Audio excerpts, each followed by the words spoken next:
Queridos irmãos e irmãs, é com muita alegria que estamos juntos a partir daqui da nossa Casa de Roma, com a presença de Jorge Marie Josete e da nossa casa, que a partir de Roma vamos viver esse retiro dos dias santos, e hoje é o dia da Quinta-feira Santa, e que vamos poder viver graças à técnica unidos a todas as nossas casas de vida e também os irmãos da comunidade de aliança.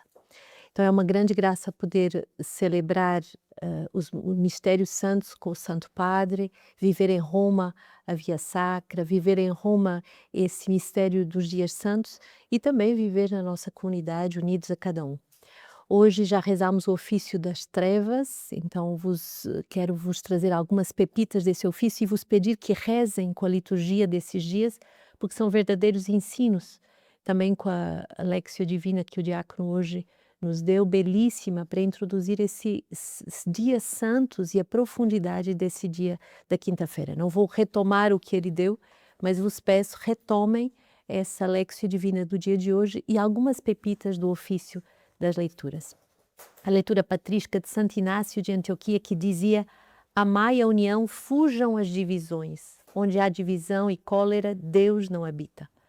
Os meus invioláveis arquivos são a sua cruz, a sua morte e a sua ressurreição. Então, hoje é um dia para meditarmos no mistério da união, hoje é um dia para meditarmos nesse grão de trigo que cai na terra e que, se não morrer, ele ficará só, mas se morrer, ele produzirá muito fruto. João 12, 24.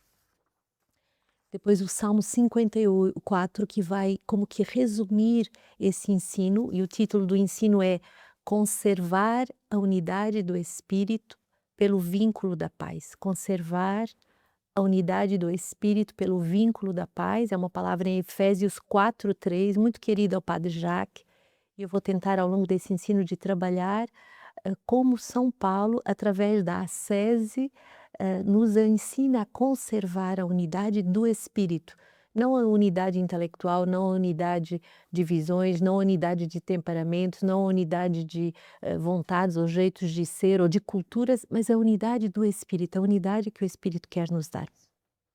E vamos fazer esse percurso com essa ascese paulina e depois, no fim, com a ascese teresiana também, e vermos como a ascese, que é um dom de Deus, não é um voluntarismo, não é um desejo que eu possa fazer, mas é um dom de Deus, vai me ajudar a entrar nessa graça de poder conservar a unidade. Eu dizia que o Salmo 54 hoje, do nosso ofício de leituras, muito belo.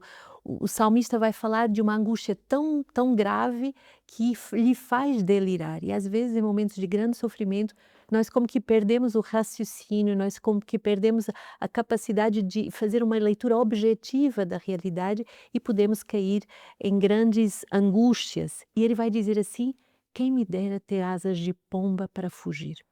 Então nós entramos nessa Semana Santa às vezes com desejos de fuga, fuga da nossa realidade, fuga do nosso ministério, fuga da nossa vocação e desejamos ter asas de pombas, enquanto que Deus quer nos dar olhos de pombas, aqueles olhos com olhar unifocal que vai fitar Jesus na cruz. E o salmista continua dizendo: só se vê violência, discórdia, imposturas, fraudes. Então ele grita todo o sofrimento de uma vida ou de uma sociedade, de um mundo que vive no desamor, na desunião, mas ele termina esse salmo muito bonito. Eu vos peço de retomarem agora no tempo de silêncio a oração com esse salmo. Ele termina dizendo: mas tu, Senhor, tu és o meu íntimo, tu és o meu único amigo e és tu que podes me salvar.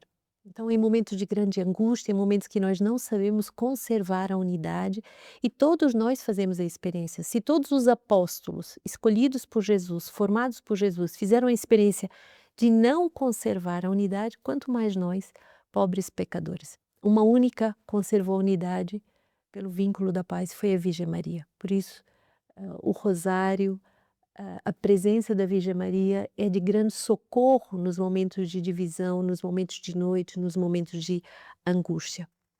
E aí o salmista termina dizendo: quanto a mim, ó Senhor, ao contrário, ponho em vós toda a minha esperança. Santo Ambrósio de Milão vai dar-nos também nessa leitura patrística de hoje o tema desse ano. Ele diz: nas tuas feridas, as tuas feridas curam as nossas chagas, que é de verdade o tema que nós meditamos esse ano, com 1 Pedro 2, 24 a 25.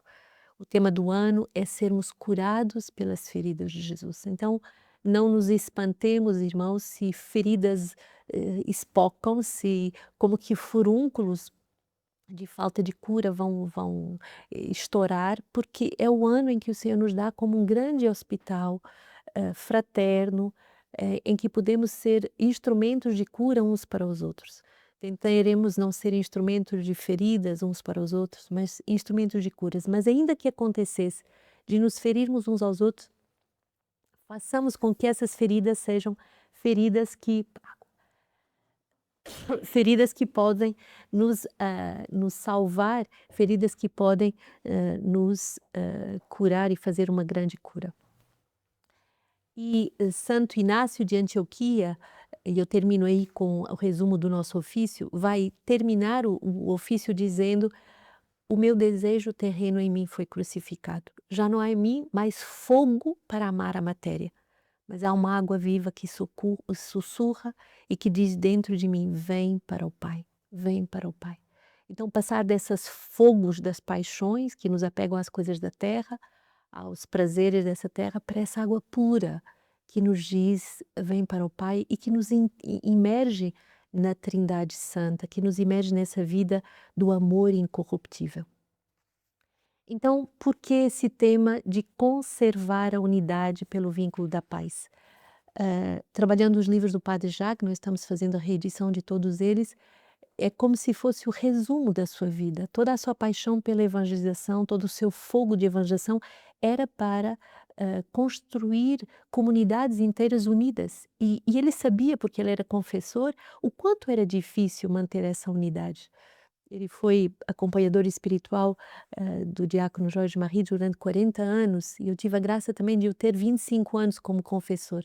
E percebo a experiência que fazíamos quando entrávamos no confessionário, de tudo aquilo que era focos de divisão ou de guerras, que se desfazia com o seu olhar de criança e com o seu coração em paz. Então era o grande legado que ele quer nos dar: conservar a unidade do Espírito pelo vínculo da paz. E como é que Paulo vai nos ensinar a fazer isso, dentro dessa essa graça de Efésios 4? Porque nós acabamos de viver 40 dias de ascese. Vocês podiam dizer: irmã, não vai falar de novo de ascese, porque passamos 40 dias jejuando, fazendo vigílias, levantando às 2 da manhã para rezar o ofício, o rosário, tantas coisas que de ascese que nós vivemos. Hebreus 10:1. A lei é totalmente incapaz, apesar dos sacrifícios sempre repetidos e oferecidos sem fim a cada ano, de levar à perfeição aqueles que dela participam. A lei e os sacrifícios repetidos são totalmente incapazes de nos levar à perfeição. Então não é uma ascese do nosso lado apenas que pode nos fazer perfeitos. Mas é verdade, Romanos 1,7, todos vós que estáis em Roma, amados e chamados à santidade, graça e paz da parte de Deus, Pai e nosso Senhor Jesus Cristo. Quer dizer que, apesar de sermos totalmente incapazes de chegar lá, somos chamados à santidade, somos chamados a entrar nesse fogo de desejarmos sermos santos. E 1 Timóteo 2,4 vai dizer: nosso Salvador quer que todos os homens sejam salvos e que todos cheguem ao conhecimento da verdade. Então, a salvação não é um luxo, um privilégio para uma elite, não é um luxo, um privilégio para alguns que seriam melhores, mais iluminados, mais perfeccionistas ou perfeitinhos. A salvação é um dom para todos. Deus quer que todos cheguem à plenitude da verdade. E qual é o meio, então, que Jesus vai nos dar nessa Quinta-feira Santa? Partindo dessa palavra de Efésios 4, vamos ver que Paulo contextualiza isso e vai nos dizer que todos traem por causa do orgulho. Vamos ver Judas nesses dias, o quanto ele trai por causa do orgulho. Ele busca salvar-se sem Deus, ele vende o próprio Deus para salvar-se com 30 moedas. Vemos Pedro também que trai por orgulho, porque com medo acaba se afastando, acaba vendendo essa unidade, esse fogo de estar junto com Jesus. Mas vamos ver também um Paulo muito voluntarista, que quer poder salvar aquilo que ele acreditava com seus próprios meios. Nenhum viveu Efésios 4:3. Como é que Cristo, nesta semana, vai nos ensinar a viver? E Paulo, quando escreve Efésios 4, eh, de 1 a 16, ele já passou pela experiência do aquebrantamento, ele já aprendeu com Jesus a viver esse ministério da unidade, de conservar a unidade do Espírito pelo vínculo da paz. Então ele vai nos dar aquilo que ele mesmo experimenta depois dessa segunda conversão, depois dessa experiência de união transformante com o Senhor. Vou ler todo o trecho, Efésios 4, de 1 a 16. Exorto-vos, pois, prisioneiros no Senhor, a andar de modo digno da vossa vocação a que fostes chamados, com toda a humildade e mansidão, com longanimidade, suportando-vos uns aos outros com amor, procurando conservar a unidade do Espírito pelo vínculo da paz. Pois há um só corpo, um só Espírito, mas a cada um foi dada a graça segundo o dom de Cristo. E Paulo vai dizendo, a uns concedeu de ser apóstolos, a outros profetas, a outros evangelistas, a outros pastores, a outros mestres, mas tudo isso em vista da unidade, de construirmos a unidade. Então, quais são as 4 asceses paulinas? A primeira ascese é a humildade, a segunda a mansidão, a terceira a longanimidade e a quarta o suportar-se uns aos outros no amor. Primeira a humildade, a segunda a mansidão, a terceira a longanimidade e a quarta o suportar-se uns aos outros no amor, com amor.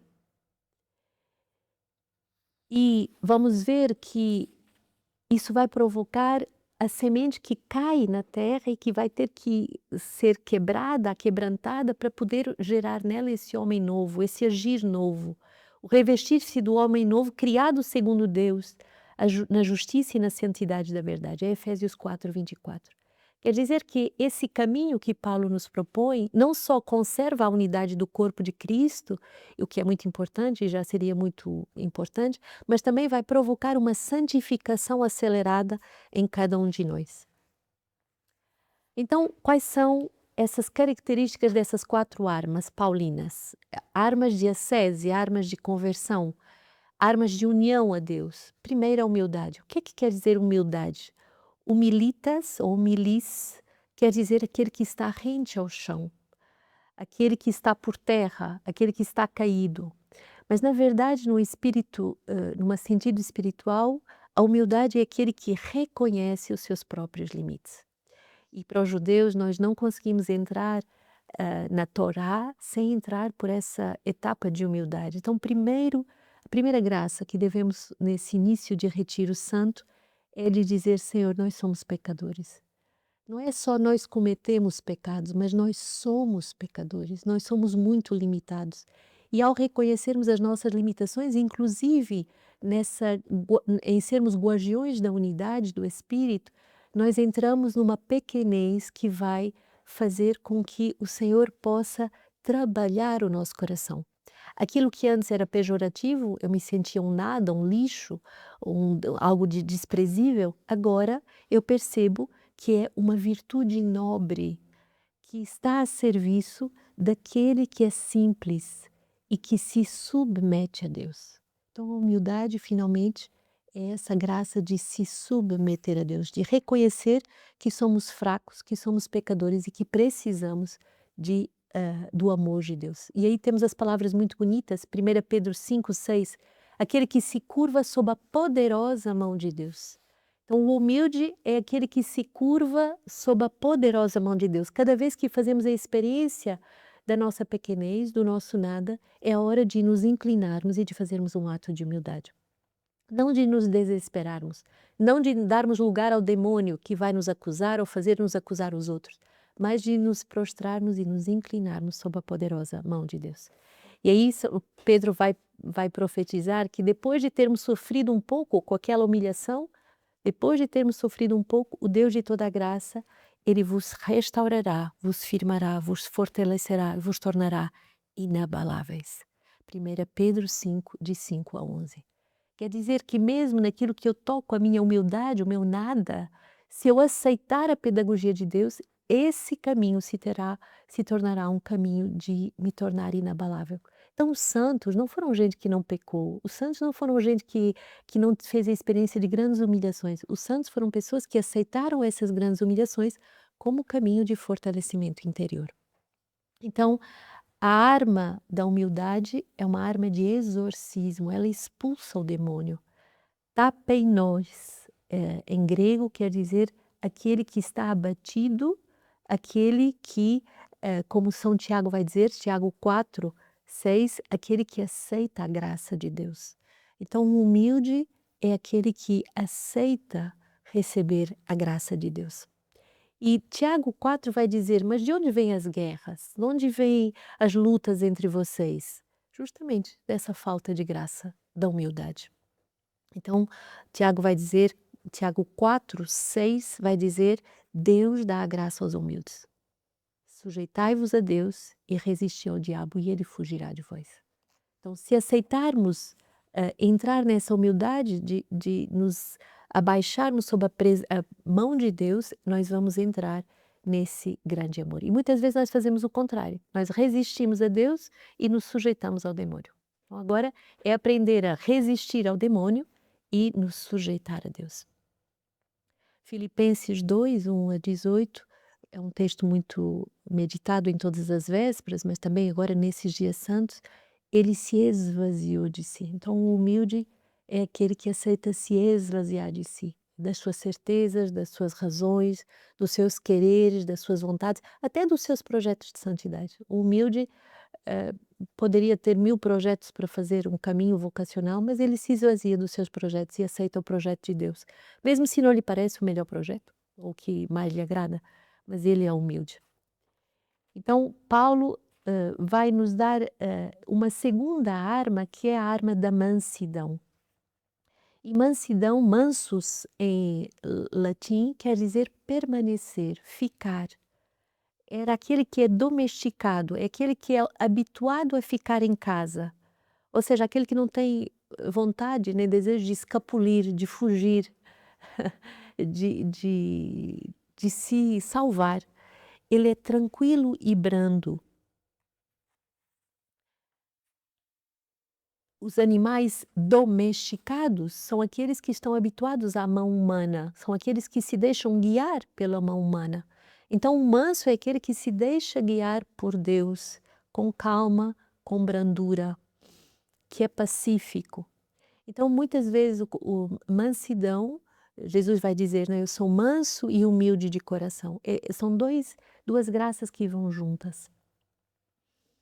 E no Novo Testamento, longe de indicar fraqueza ou passividade, o termo grego praus ou prautes tem um sinônimo muito bonito de profunda força sob o controle. O manso não é um fraco, não é um mole.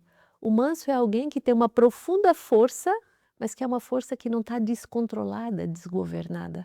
Mas ela está sob o controle de Deus. A força dele está embebida dessa suavidade, que não é uma covardia, que não é um medo, mas é um controle do próprio temperamento pelo Espírito Santo. Na cultura grega, o cavalo deveria ser domado e posto a serviço do mestre. Assim também a mansidão deve nos ajudar a entrar nesse serviço do mestre com toda a nossa força, em vez de ser uma força que destrói a nossa vocação aos outros. E Aristóteles vai falar muito da meia virtude. E a meia virtude para Aristóteles era o equilíbrio entre a ira excessiva e a total passividade. Alguém que não tem ira nenhuma não faz nada, não constrói nada, mas alguém que tem uma ira excessiva vai destruir tudo. Alguém que é muito passivo também não vai fazer nada, mas alguém que tem uma boa passividade no sentido de uma mansidão, ele vai ser construtor de unidade. Então, o conceito grego praus, em Mateus 5:5, bem-aventurados os mansos, é alguém que se submete à vontade de Deus sem resistência e murmuração, confiando que Ele está no controle. O Senhor está no meu controle, Ele que me guia, Ele que me faz avançar. E a mansidão é nos indicada em Gálatas 5:22-23 como um fruto do Espírito Santo. É uma virtude gerada por Deus. Não é só eu que vou conseguir ser manso. É muito difícil nós termos forças e passividade dentro de nós. Como é que nós vamos dirigir esse carro interior da minha alma? Muitas vezes a gente acelera demais ou freia demais, mas é um fruto do Espírito Santo. Deus vai nos dar essa graça e devemos pedir, Mateus 11:29, um coração manso e humilde, semelhante ao de Jesus. Então, concretamente, a mansidão vai nos dar de afrontar, de enfrentar ou de responder às afrontas com gentileza, com amor, com paciência, em vez de vingança, agressividade. A mansidão bíblica é então uma gentileza forte, uma atitude interna de humildade que, que resulta de uma conduta paciente e mansa com os outros. Tiago 5, de 7 a 11, esperai com paciência, perseverem pacientemente, e vai falar dessa paciência de Jó. Terceira arma que Paulo vai nos dar nessa ascese paulina é a arma da longanimidade. É uma palavra que muitas vezes nós escutamos, mas que muitas vezes nós não sabemos bem o que isso quer dizer. O que é a longanimidade? É uma aceitação paciente, é uma resignação, é uma submissão, é uma serenidade e é uma sujeição. É, na verdade, a virtude de suportar com firmeza as contrariedades. É nos momentos fortes que nós vamos ver se a pessoa é santa ou não. É nos momentos de tensão que nós vamos ver se ela reage santamente ou não. Por quê? Porque nos momentos impostos pela vida, que não dependem de nós, não é escolha nossa, nós vamos ou poder dar a volta a esse acontecimento e vivê-lo santamente, ou nós vamos reagir de forma violenta. Então, longanimidade está relacionada ao altruísmo, à benignidade, à abnegação, à gentileza, à nobreza, à bondade, à empatia e a desprendimento. Quer dizer que é um coração magnânimo, é um coração que é uma palavra em francês difícil de traduzir, que rebondit.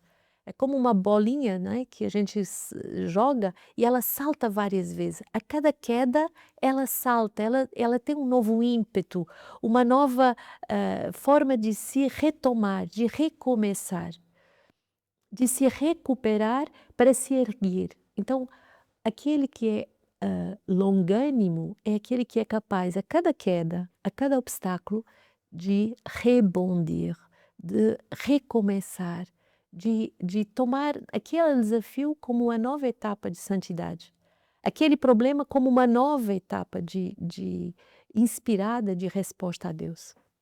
E o que é o oposto da longanimidade? O oposto, é curioso, é o egoísmo. Aquele que não é longânimo é o egoísta, é o avarento, é o impaciente, é aquele que está autocentrado, é o arrogante, é aquele que desdém o outro, ou a vocação, ou a comunidade, é o que reage com soberba, com presunção, de forma individualista, com pretensões, com vaidades, é aquele que exclui os outros. É aquele que não se interessa aos outros, é aquele que se torna a sua própria e única referência. E todos nós fazemos essa experiência, né? Na Fazenda da Esperança é dito que o problema não é a droga, o problema fundamental é o egoísmo. E aqui nós também tocamos isso.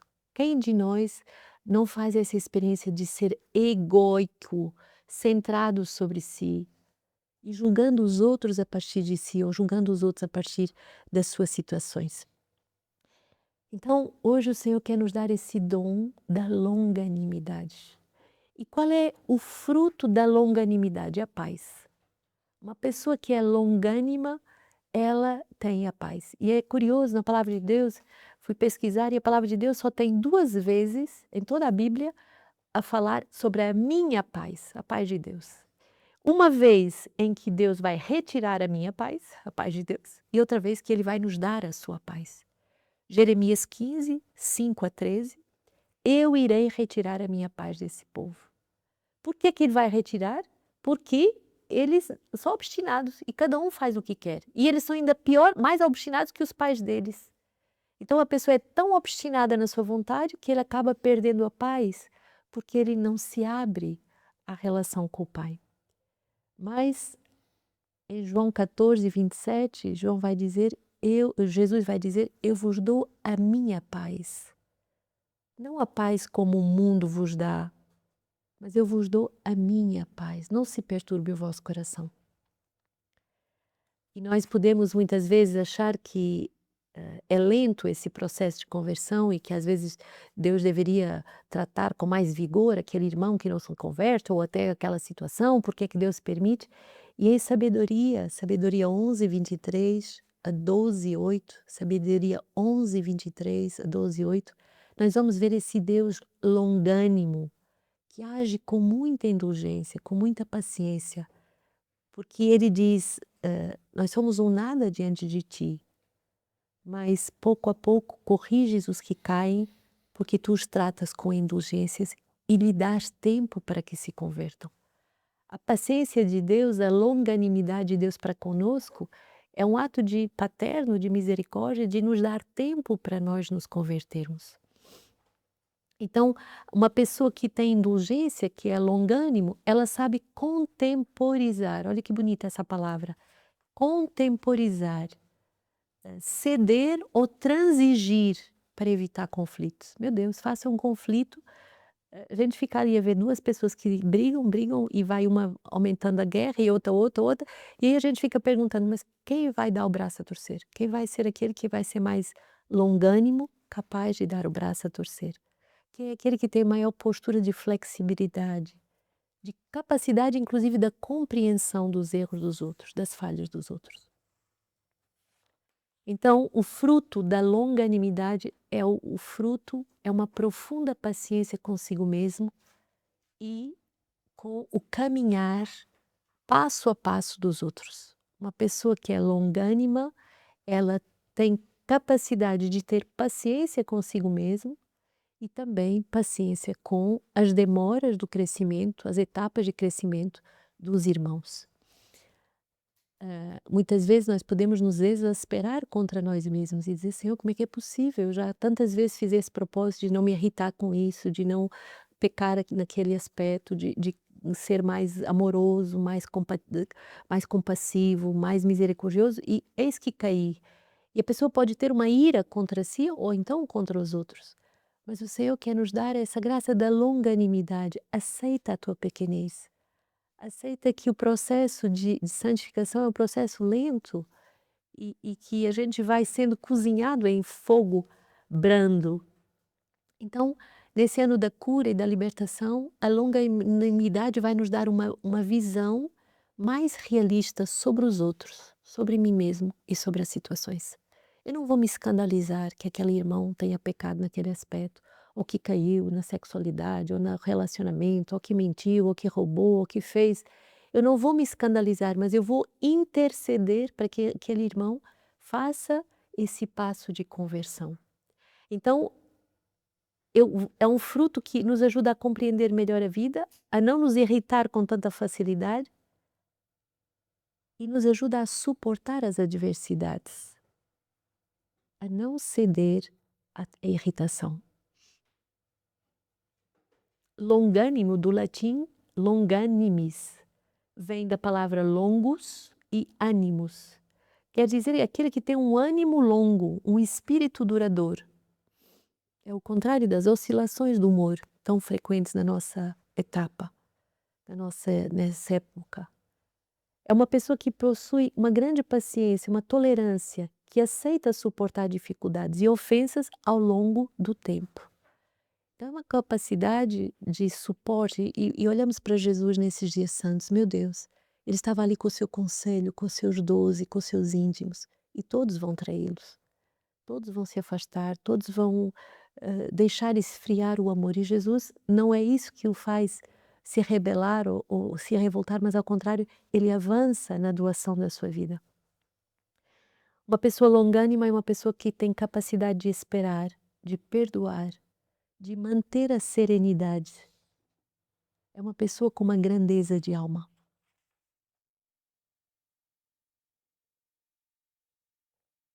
E longanimidade, em grego, é macrotumia, que vem de perseverança, lento na vingança. Segunda Pedro 3,9, ele é longânimo para convosco. E ainda bem que Jesus ele é longânimo para conosco. Ele é lento na vingança. E ainda bem que Jesus não perde paciência para conosco.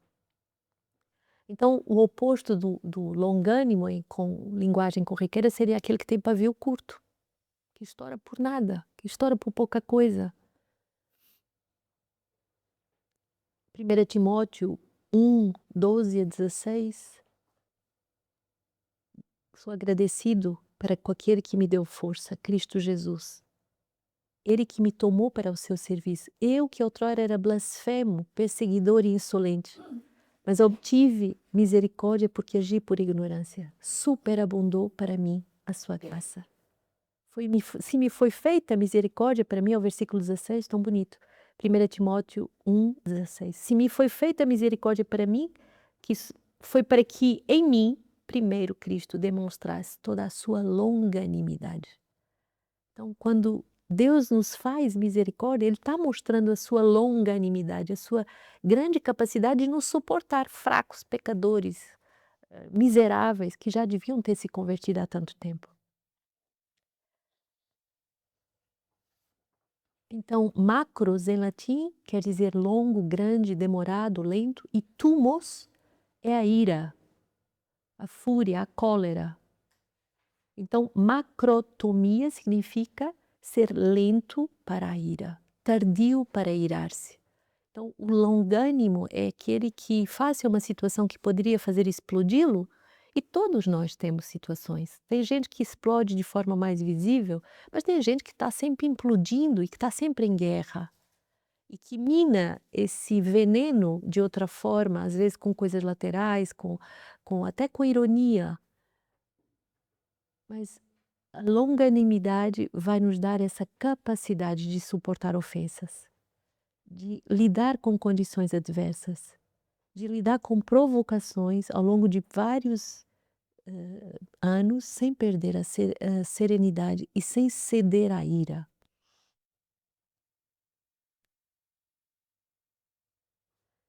Então é também relatada por Paulo, Gálatas 5,22, como uma virtude do Espírito, envolvendo tolerância, constância e firmeza. 2 Pedro 2,10 vai dizer: eles são atrevidos, presunçosos e não hesitam em blasfemar contra as glórias. Imagina, eles blasfemam até contra Deus. Mas, 2 Pedro 3,9, o Senhor não tarda em cumprir a sua promessa como alguns pensam. Entendendo que há demora, o que ele está usando é de macrotomia, longanimidade para convosco, porque ele não quer que ninguém se perca, mas que todos venham a se converter. Então, às vezes, na comunidade, a gente pode dizer, mas é injusto, como é que aquele irmão ainda peca assim? Ou por que que não pomos ele para fora que ainda peca assim ou assado? Mas, na verdade, é Deus que está sendo longânimo com aquele irmão e que nos ensina também a ser. E isso não é ser conivente com o pecado da pessoa, mas porque durante esse tempo nós devemos rezar, devemos suplicar, interceder, ensinar, formar, acompanhar, fazer percursos de cura e de libertação para com aquele irmão que tem aquela dificuldade, mas nós não devemos nos irar, nós não devemos perder a esperança por aquele irmão. Efésios 2, 17 e 18 vai dizer: ele veio e anunciou a paz aos que estavam longe e a paz aos que estavam perto. Por meio dele, nós, judeus e gentios, num só Espírito, temos acesso junto ao Pai.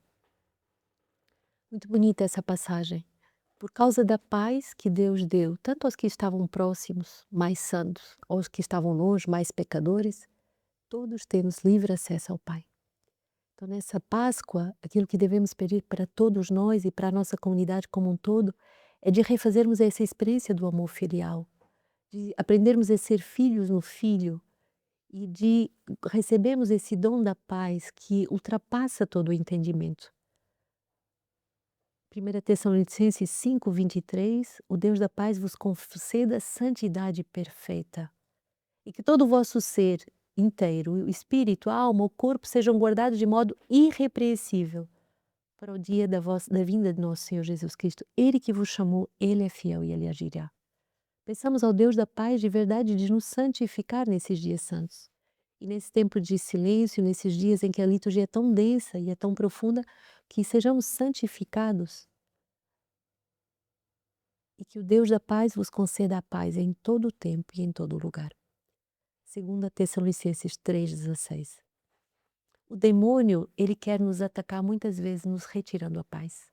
E você começa a entender o ataque do demônio quando você começa a ter pensamentos complicados, acelerados, quando começa a ter palavras sem paz, quando você começa a ter agitação, quebra tudo, se movimenta de forma descontrolada. Tudo isso são sinais que há um ataque de um espírito que não é o Espírito Santo, que não é o Espírito de Deus. E nessa hora nós devemos pedir a graça dessas armas de ascese, dessas armas de união transformante com Deus. A quarta arma da ascese paulina é suportar-se uns aos outros no amor. Às vezes nós podemos dizer, poxa, aquele irmão é insuportável, aquela situação é insuportável, ou é insuportável viver com a pessoa A ou B ou D. Mas o Senhor, Ele nos chama a viver um outro tipo de suporte, que é um suporte no amor. Suportar-se no amor vai muito além do que aguentar alguém, engolir a presença daquela pessoa.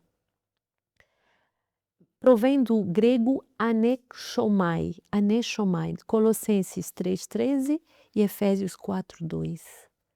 Essa raiz grega combina a palavra ana, para cima, ou de forma intensiva, e eco, anexomai. Ana, para cima ou intensivo, e eco, ter, segurar, manter. Quer dizer que aquele que sustenta o outro é aquele que o eleva com firmeza, que o eleva de forma intensiva, que o sustenta, mas que o eleva para cima. Ora, quando a gente vê alguém pecar ou ter uma reação, é muito simples dar-lhe uma pisada e ainda o enterrar, né? Com uma palavra não no espírito, a gente vai dizer uma coisa que ainda vai acabar por derrubar aquele irmão que já estava lutando contra o mal. Mas aquele que suporta no amor, ele sustenta para cima, ele eleva. E, e ele ampara, ele dá um suporte ativo. Não é uma tolerância passiva, não é dizer, estou suportando aquele irmão porque não, bom, enfim, sou obrigado. Não, é um esforço ativo para sustentar o outro quando o outro está prestes a cair, quando o outro é fraco. E sustentá-lo no amor, como fala Efésios 4,2, é que transforma toda a ação, porque não é só sustentá-lo, mas é sustentá-lo com amor, de um jeito que ele se sinta tão amado, tão reconhecido, tão ajudado, com tanta bondade, com tanta humildade, com tanta longanimidade, que eu sinto que aquele irmão que me sustenta no amor, ele carrega os meus fardos. Gálatas 6,2. Aquele que sustenta o outro leva as cargas uns dos outros. E claro que suportar o outro no amor não é viver uma relação tóxica de abusos, não é deixar que o outro me abuse, não é deixar que o outro tenha comportamentos destrutivos, não é isso. Mas é aceitar carregar o outro.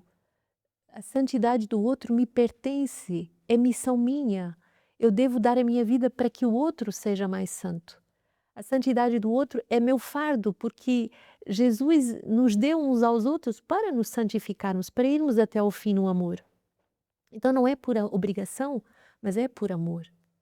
Suportar-se no amor, do latim subportare, levar por baixo, indica também esse esforço emocional de aguentar a situação que a pessoa vive. Imagina suportar alguém que tem uma doença terminal, suportar alguém que vive um momento de agonia no leito de morte, suportar alguém que tem um vício muito grave. Às vezes é dolorido, é sofrido, mas com amor quer dizer com afeição, com desejo de dar a vida.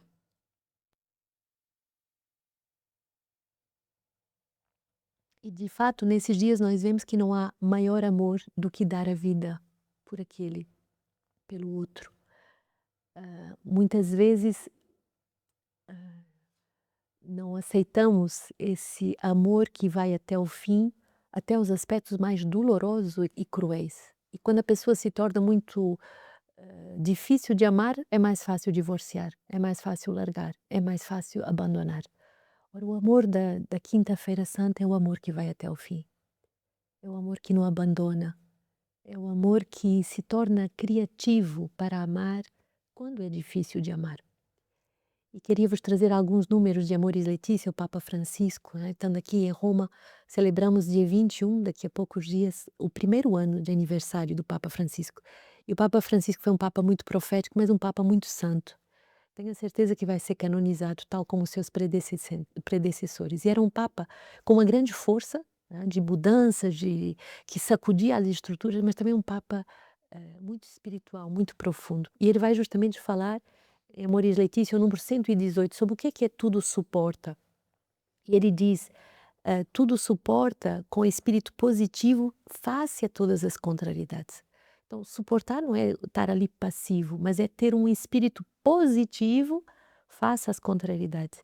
É manter-se firme no ambiente hostil. Então, nas primeiras etapas, nos primeiros momentos, tudo parece o paraíso. Mas depois, num casamento ou num relacionamento comunitário, nós vamos sentindo que há coisas que podem ser difíceis ou X, mas justamente é aí que tudo suporta, é uma resistência dinâmica e constante. Que bonito! É uma resistência dinâmica, é um dinamismo, é uma vida, mas ela é constante. Ela é capaz de superar qualquer desafio. É o amor que, apesar de tudo, não desiste, mas que tem uma dose de heroísmo tenaz. E face a qualquer coisa negativa, ela opta pelo bem.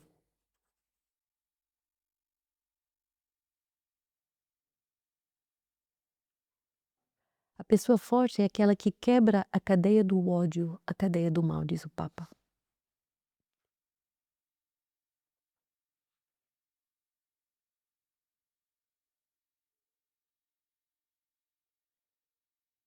É o amor que não desiste, apesar de tudo.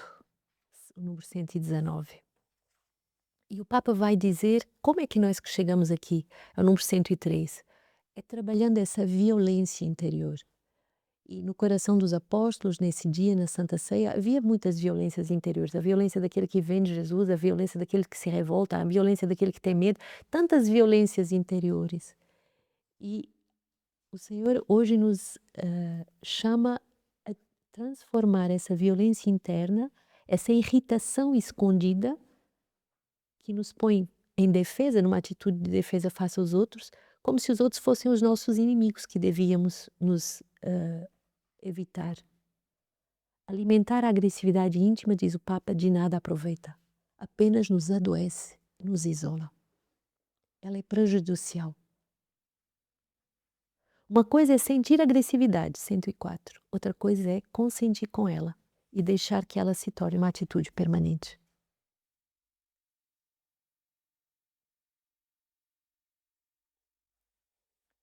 Então o Papa no número 105 vai nos dizer, é a hora do perdão. É a hora do perdão, de trabalhar muitas vezes aquilo que era a culpa do outro, de poder perdoar. Por quê? Porque se não perdoarmos, vamos aumentando o ressentimento e deixando que o ressentimento crie raízes. Ora, nós somos sementes do verbo, não somos chamados a ser sementes do ressentimento, sementes do ódio, sementes da vingança. Não, somos sementes do verbo.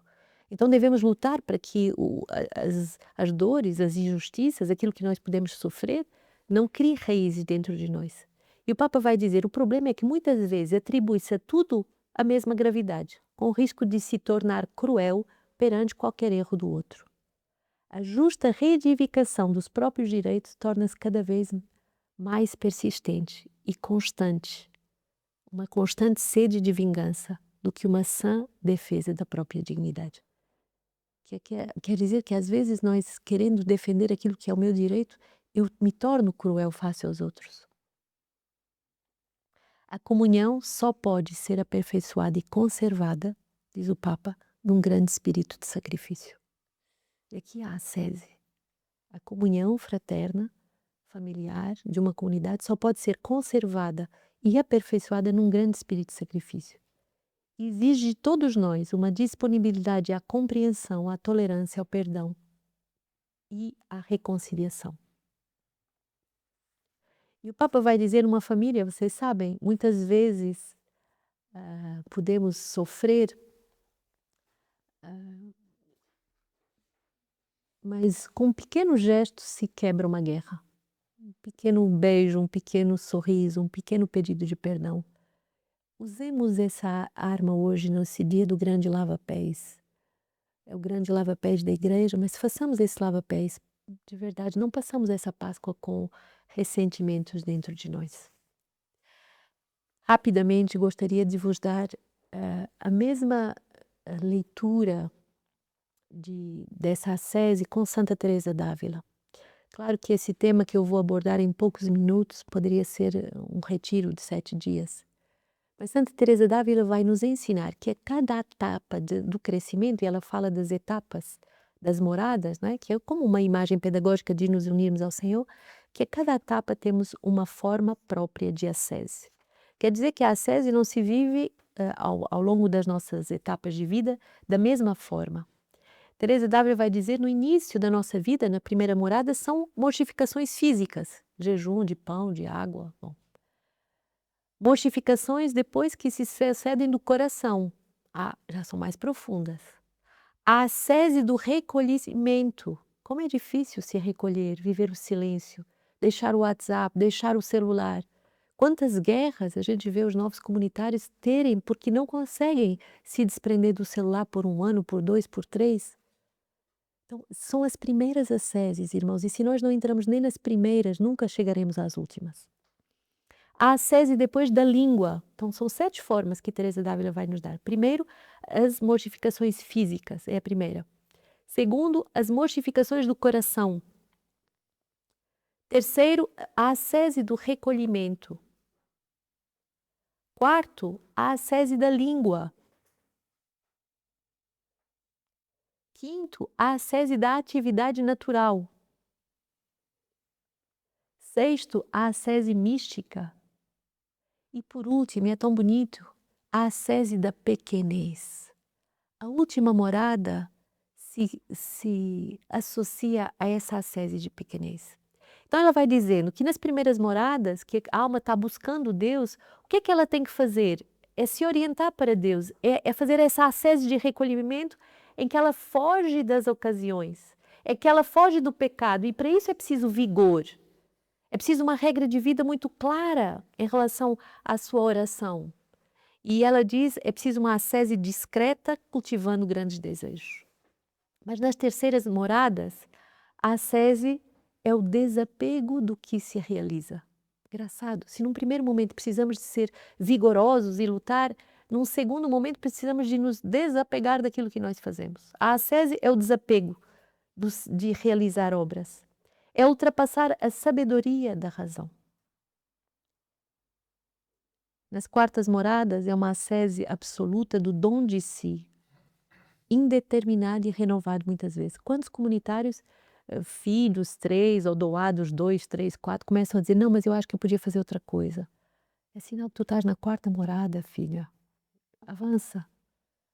Porque todos podemos fazer outras coisas. Mas se Deus nos conduziu até aqui, nesse carisma, é porque Ele nos quer aqui. E a ascese das quartas moradas é justamente o dom absoluto de si, indeterminado, renovado muitas vezes, com uma humildade racional, com uma humildade fervorosa, fruto da luz de Deus. A pessoa vive uma ascese na oração, ela aceita ser curas, ela aceita não ter mais controle da sua oração e ela recebe a paz. Nas quintas moradas, Teresa d'Ávila vai falar da união da vontade. E aí qual é a ascese? É a ascese da obediência. Um dia uma missionária da caridade me disse: irmã, é muito difícil ser superior, porque quando eu era só ovelha, eu fazia o que eu queria. Mas agora que eu sou superior, eu tenho que obedecer aos meus superiores e tenho que fazer com que os outros. Eu estou entre duas vontades. Eu tenho que fazer essa ascese da minha vontade. Teresa d'Ávila vai falar do levantar o seu pezinho, de uma ascese heróica e alegre, da ascese da pequenez. E nessas sextas moradas, Teresa d'Ávila vai dizer: é preciso olhar sempre para a paixão, para a santa face, e ter muita paciência nas últimas angústias. Voltar sempre às virtudes teologais: fé, esperança e caridade. E por último, nas sétimas moradas, ela diz: a ascese é a fidelidade no cumprimento da missão. São os sofrimentos redentores. É a união com Cristo Salvador.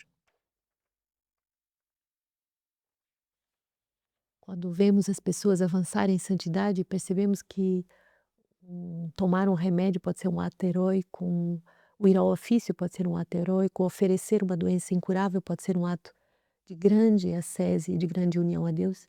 Percebemos o que Teresa d'Ávila vai falar como esse matrimônio espiritual, como essa união transformante de um dom que é inegável e é eterno, que já não é discutido, já não é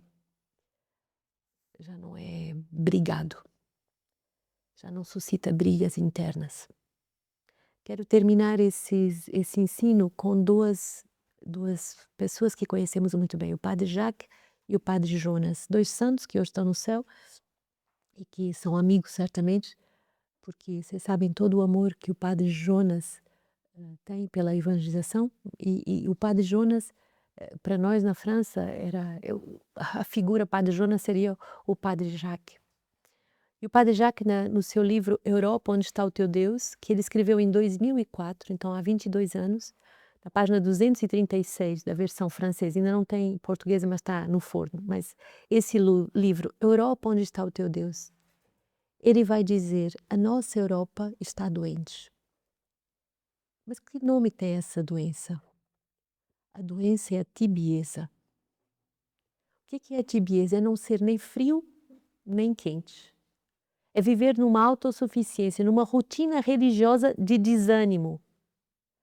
É a vida que transforma a vida espiritual num cemitério.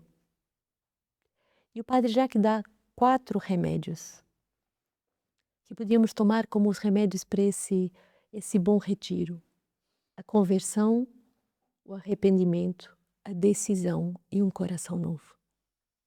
Jesus, nessa Páscoa, vai nos dar o seu coração, que é a Eucaristia. Nesse dia da quinta-feira, podíamos pedir essa graça desse coração novo, a conversão, o arrependimento, a decisão e um coração novo. E o padre vai falar de um encontro que ele viveu, onde o Papa João Paulo II pediu que Madre Teresa viesse pregar a 6.000 padres. E ele estava nesse encontro, e o padre diz que aqui em Roma, o padre Jacques encontrou Madre Teresa 2 vezes na sua vida, uma em Parré e outra aqui em Roma, nesse encontro.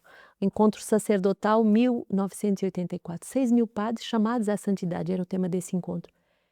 E foi Madre Teresa que falou para eles, e ela diz assim: Madre Teresa, o mundo tem fome de Deus. Vós, sacerdotes, saciai-o. Preencham-no com ternura e com amor de Cristo. Transmitam esse Jesus que inflama os corações. Precisamos de levar Jesus a todas as famílias divididas, a todos os lares desfeitos, e ensiná-los a rezar e a recitar o terço. Precisamos de retomar a consagração das famílias ao Sagrado Coração. Jesus deve poder servir-se de nós sem nos consultar previamente. Anota bem essa palavra. Jesus deve poder servir-se de nós sem nos consultar previamente. Vós pertenceis a Ele, vós sois dele, exclusivamente dele. E o Padre Jacques continua dizendo: Deus suscita santos, e quando nós vemos um santo, e ele fazia a experiência de ver Madre Teresa de Calcutá, quando Deus suscita um santo, nós percebemos o fogo, a irradiação do amor de Deus, a presença de Deus. Se sente quando é uma pessoa é santa, porque se vê Deus mais do que a própria pessoa como que desapareceu em Deus. Mas ele diz: hoje o Senhor suscita comunidades inteiras chamadas à santidade. Não só apenas santos isolados, mas comunidades inteiras, nascidas do Concílio Vaticano II, e é muito bonito ver ah, o Papa atual fazer essa catequese, de novo com as catequeses do concílio, né? As alas integristas da igreja que querem dizer que o Concílio Vaticano II não é válido, ao contrário, é uma mina de tesouros. E nós, comunidades novas, somos frutos dessa renovação que o Concílio Vaticano II provocou. E o padre Jacques vai dizer: o Concílio Vaticano II renovou o fervor e a profundidade dos batizados, para nos formarmos como povo de Deus, estas comunidades no estilo novo, que vem nascer em seu seio os 3 estados de vida: matrimônio, celibato e consagração, bem distintos, mas unidos entre si, e no mesmo espírito, porque todos são fiéis à comunhão fraterna. Pessoas inteiras que são tomadas pelo amor do Senhor. O amor doado, recebido, vivido, ofertado inteiramente em troca. E por isso, um sinal da sua consagração. No espaço, dão tudo para sempre até o sacrifício. No tempo, dão tudo para sempre na fidelidade completa. Então, somos chamados, irmãos, a viver essas grandes graças de lutarmos para sermos comunidades inteiras santas. Padre Jacques faleceu, entrou no céu dia 12 de outubro de 2019. 12 de outubro de 2019. Festa de Nossa Senhora Aparecida, há 7 anos. Acompanhei o diácono Jorge Marie desde 1979 a 2019. E o Padre Jonas faleceu dia 12 de dezembro de 2022. A festa de Nossa Senhora Guadalupe, 4 anos. E o Padre Jonas diz assim: você sabe, né, que nossa comunidade deve também o seu recomeço ao Padre Jonas. Foi uma conversa que tivemos com o Padre Jonas, com Jorge Marie Josette, que nos deram a graça de recomeçar. Para mim, eu tinha um caso de consciência de como fazer para guardar o carisma fundador e como poder ser fiel àquilo que o Senhor tinha nos chamado a viver. E o Padre Jonas foi esse instrumento de Deus para nos dizer: recomecem, recomecem assim. Aí ele diz assim, no último dia da vida dele, nesta terra, 12 de dezembro, ele reza o Ângelus, esboça um leve sorriso e, terminado a oração, ele descansa. Esvaziado de si mesmo, feito tudo para todos, ele se deixa abraçar pelo Pai. O abraço mais lindo de todos. E esse pai com o coração de mãe, como ele sempre pregou a vida inteira. Quando ele faleceu, encontraram o diário espiritual dele e ele diz assim: um fundador é um mártir, porque ele realmente tem que dar a vida.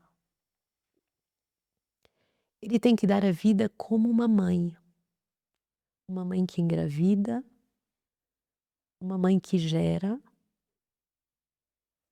uma mãe que educa, uma mãe que amamenta, uma mãe que educa, uma mãe que cria. E o fundador é assim. Ele dá a vida. Ele é feito tudo para todos. E sendo todo de Deus, o fundador será tudo de todos. E sendo tudo de todos, será todo de Deus. Então pensamos que todos nós, irmãos, vivamos nessa intensidade. Hoje começa o martírio de Jesus, hoje ele vai dar a sua vida pelos aqueles que o traem, pela comunidade que se desfaz por causa das divisões, mas ele não recua no dom da sua vida. Ele rebondit. Ele é essa semente que cai na terra e que não fica só porque aceita morrer. Então também nós aceitemos morrer aceitemos entregar as nossas vidas nesse martírio de amor pela unidade, nesse martírio de amor da santidade. E que a cada ocasião, que podia ser uma ocasião de queda, de revolta, de ira, de ir embora, de abandonar Jesus, de traí-lo, de vendê-lo por um prato de lentilhas, seja uma ocasião de renovar o nosso sim e de dizer: Senhor, ensina-me a guardar a unidade do Espírito pelo vínculo da paz. Senhor esteja convosco, Ele está no meio de nós. que o Espírito do Senhor, o Espírito de Jesus, o Espírito Santo, sejam em cada um de nós para nos dar esse dom da unidade, pelo vínculo da paz, pelo vínculo da caridade, do amor que não quebra, que dobra sem quebrar, e que é longanima, humilde, paciente, discreto, até o fim. E que o Senhor abençoe cada um de nós e toda a nossa comunidade. Ele que é Pai, Filho e Espírito Santo. Amém. Boa Quinta-feira Santa.